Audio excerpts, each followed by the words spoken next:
to practice at Arrowhead over the weekend. Just what was that like? Yeah, it was. I think it was really good for us to get over there. I think our guys were even more excited about it. Just busing an hour to go practice is something unique and different. But we were able to work all phases of the kicking game there. Try to get a feel for it. It was a good and productive day. So makes it even more exciting to get there eventually. On the depth chart, you have Bryce listed as a starting center. I was just wondering what went into that decision. What impressed you about him? Both he and Shane. Shane and I thought Shane and Daryl Simmons up front were two. Vastly improved. I think I said that before of where they were in the spring, their bodies, strength, all that stuff. But again, Bryce kept coming on and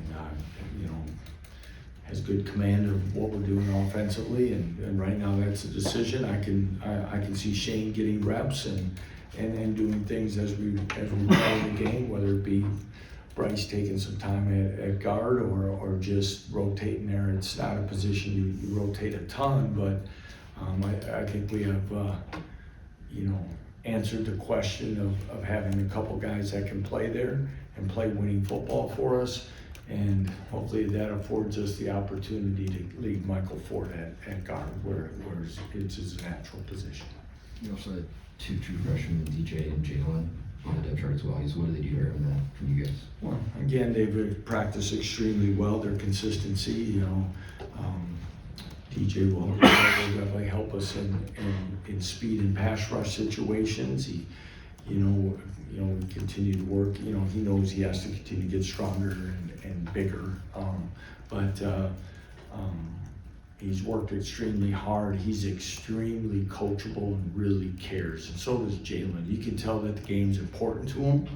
And when it is, the extra time that it takes in there. And I think we've talked about Jaylen Totten here already from the time he got here in January to what he is now. And he's put himself in a position to both those guys to contribute and play, and they'll be on special teams as well.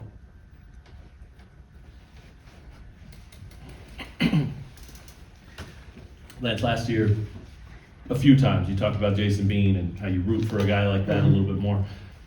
In that same context, I wonder what kind of goes into that with Jaylen Daniels and just kind of his position, and he's back now and all of that. You guys talked to Jaylen yesterday. I actually brought him in before and said, how much of this you want to do?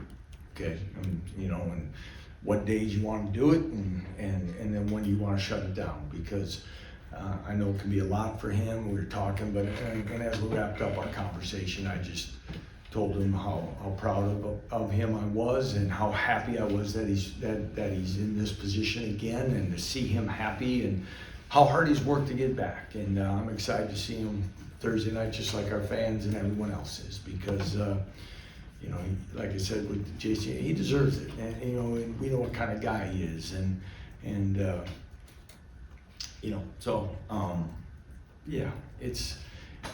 really happy for him. He can be selfishly happy and it's better for the team and all that, but this is one that probably means more in a lot of different ways, that he has a chance to come out, because as we know, people get caught up in speculation and rumors, and to see the young man stay who he is and true and work hard and persevere after everything, it's I know I'm going to feel really good watching him take that first step. I also wanted to ask you, a couple of your guys who were in here yesterday talked about sort of, the tone setting that happens this week and on Thursday night being maybe different than in the past. When you first got here, I think it was Lawrence who told me, hey, when you first got here, it was fourth quarter, we want to be in the game, and it's a totally different mindset now. Are you happy about that, obviously? Yeah, they understand expectations, but I think this group and guys like Lawrence, they understand, you got to go out and play yet, and that's the thing. And you watch some of these games over the weekend, there weren't a lot of them, but there's some strange stuff that have happened in them all, and there's things about discipline and composure and not beating yourself and all those things that you got to make sure. But it's a different mindset because of so many guys went through that game that we had to fight through to get. And, you know, even as we've had scouts come through and do things, and they talk about how our team looks different. You know, I told everyone that, you know, we might have been 2-10 that first year, but we might have been 0-12 on the eyeball test in pregame warm-ups, you know, and that included South Dakota. We look different, we move different, we play differently, and that's what our process should be about, and we have to make sure we continue in that realm of no matter who we're playing, what level they come from, where it's at, it's still gonna be about us and execution and being fluid and being sharp and playing discipline and doing all those things if we're gonna have chance at all, and it starts Thursday.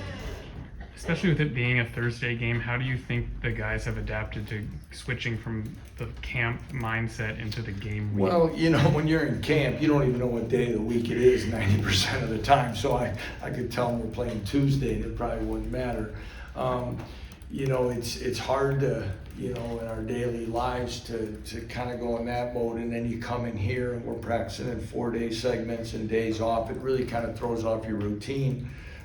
You know, I've been a big proponent in it, you know, and administratively we've worked together to try to create these early weekday games for different reasons. You can report a little earlier sometimes. You're not such, you know, we haven't taken advantage of both days for various reasons, but you know, then you have a little time in between the first one and the second one, and different things like that. So I'm big on it when it can play out like this, and you know, and then partially, really what you do is once you find out your first game, you build your calendar backwards. And so once you get into that of what your day one prep is for game one, day two, they've adapted really well. Now school starts today. Now, you know, we'll see. Tomorrow's going to be really important on how we come into the day. After, you know, sometimes, you know, especially when you're an afternoon practice team, it's usually your toughest practices is those first couple days of school. It's just a different set of things going on, and hopefully we have enough experience and maturity to go about our business in the right way, and then get ourselves you know, ready for the walkthrough and go on Thursday night. And then I understand that you and the Lyonwood coach go back a while to when you were D2. Just Yeah, what do you know about him? Yeah, he was at Audience and places, and I've had great respect for him and what he's doing. I think what he's going to do is transition a team from Division II to FCS and go through it. It would be something that is pretty fun and challenging. And you know, we've been able to go to their camp there in St. Louis, and you know, we travel the country, as you guys know, to a decent amount of camps, and they run as well of organized camp in a confined area as anybody in the country. And if that's the direction, and I know it is from the head coach down, you know, that's the way the program's going to be run, and he's going to continue to build it. And when in fact, it was at that camp, you know, I floated the idea of getting some games. He definitely was interested, and I appreciate him. I have great respect for what he does. There's a new rule where you guys can have the tablets on the sideline. I know you guys got to do some of that in the bowl game. Are you able to do much of that during camp, and how do you feel like that bowl experience can help you guys hit the ground running? We had it during camp, but you know, sometimes the way it's set up, you're set up, you're going against each other. So the way it was, but the bowl game was definitely a big plus for those that were there for it, especially in our analyst room has changed quite a bit, but it'll definitely be a benefit to everyone, and both sides of the ball. So yeah, looking forward to that. And then of course, coach to player communication, and a couple other things will be changing is continue changing college football, and I think those will be for the better. And you've got Cornell Wheeler as the starter at Mike. Just how do you feel like he stepped into being the guy at that position? Yeah, I think he's done an excellent job. I'm really proud of Cornell. You know, it's been kind of an up and down kind of road for him, and how it's gone health-wise sometimes. But you know, I know probably when he transferred here, you know, through the guys that he knew, mainly Rich and stuff, I'm sure he had probably aspirations that some of this would have triggered for him a little sooner. But again, Cornell's never been in my office you know, a questioning why he's not playing more, what's happened, anything of that nature, or doubt that he should be a Jayhawk in that, and to see him, you know, step into this role, now be voted as a captain by his teammates, I think really says a lot about him. And, you know, probably before it, but if you remember like the interception he had at Texas last year, he made a big time play, and it was just starting to show some of the things, and in plays like that, I think really started to propel his confidence and see it. You know, I was, you know, very comfortable in the fact that where Cornell would be for us in there. Like I say, he and JB Brown, the steps they've taken, I'd like to think, you know, they got to go out and do it on game day, but our linebackers are playing, I think, different than maybe we have in the past few years. I noticed Calvin was on the 2 deep, and I know he's still recovering kind of from that injury. What are you hoping to see out of him? Yeah, you know, you know, through the rehab and everything, it just slowed him down. You know, he's right on the fringe of it. You know, this time I tried to make a little decision on this to not list 75 guys. I might do it to you guys next week, but this one I just, you know, but he's right on the cusp, and he's there, and we feel, our training staff feels, I think Daryl feels, and Jeff, that you know, by the minimum, by the end of non-conference games, if not sooner, he's gonna be right in that mix with some guys, and that's really a credit to the guys that have practiced, and you know, and the time that he missed, and things, you know, he's just playing a little catch up, and he's also getting that confidence back as well as movements and stuff. But he's definitely showing the signs, and there's no doubt that we're excited about what Kevin's going to give our program yet.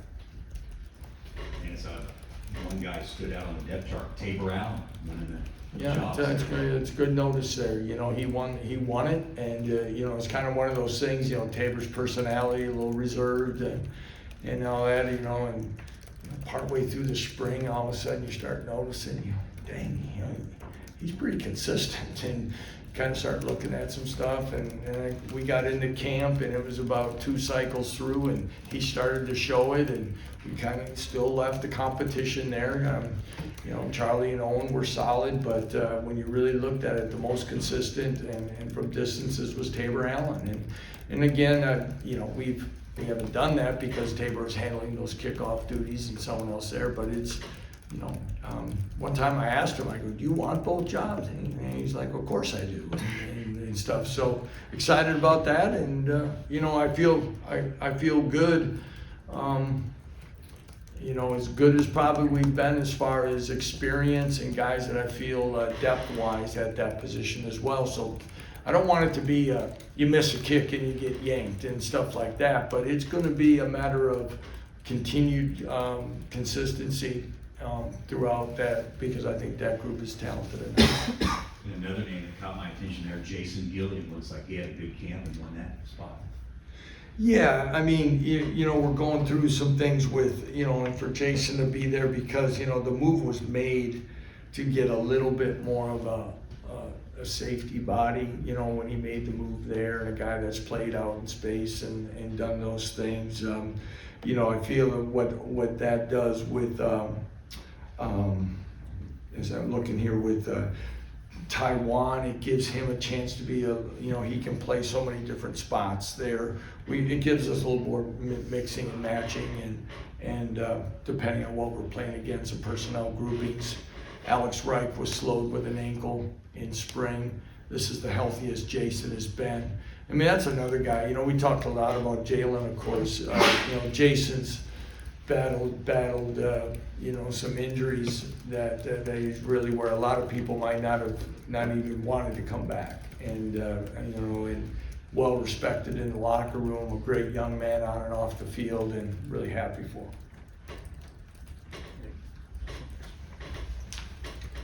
I guess just on the field, what have you seen from Lyon Wood in the film? Yeah, you never, you know, again, they got an outstanding wide receiver. You know, they got a lot of returners through this transition. The thing is that you never know what, you know, those programs don't get as covered by as many of you. and you just don't know all the additional pieces that might be there and how they fit and how they elevate their game, you know. So that's gonna be interesting. I always say this in games, just like the last couple of years, is we gotta focus on us, and because obviously the first game you don't know what other tweaks and other things they do offensively or defensively. Get a feel early in the game for how they're gonna try to attack us and defend us, and make sure that we don't give up anything big, and we make sure we take care of the ball and keep ourselves in the right down and distance, and we gotta sit there. I know they'll come in here and play hard. Okay, these matchups can be such that it's a big opportunity for them. So we've got to make sure that whatever emotion or enthusiasm they have, we can try to stymie that as early as possible. With all the excitement going on, are you looking forward to seeing how many students hop on the buses? Yeah, I've had a chance, a couple fraternities asked me to speak. I got another one today. Kind of talk. It sounds like they got some good plans. So, I think it's a chance for me. I think that's going to be a question across the board is, what kind of turnouts they're going to be at these games, and whether it be, weather too hot, or if it's going to rain, or if it's too far, or who the opponent is. We can look at a lot of different things. I just hope that our fan base, students and others alike, that everybody. I think there's a guy, Brian Haney. He always kind of says one of the most anticipated seasons in a long time. If that is true, I think our fans will show up to see this group play, and I sure hope that they do. And no matter what it is, and I think it'll be a heck of an environment. How do you balance wanting to run your stuff and get guys, comfortable with what they're doing in sort of a live fire environment versus also potentially holding some things back for later? We're not planning on holding anything back. We're going to play to win the football game. We're game planning on both sides to win the football game. I don't think we're in a program yet that we can, somebody talked about a SEC school that was practicing, spent the 2 weeks before practicing for a big non-conference game, and then was and just the week of trying to get the extra week. I don't think, same thing, especially with our new staff additions and things like that, Jaylen getting back in the groove. We want to make sure that we come out and start this thing the right way. Anything else for Coach?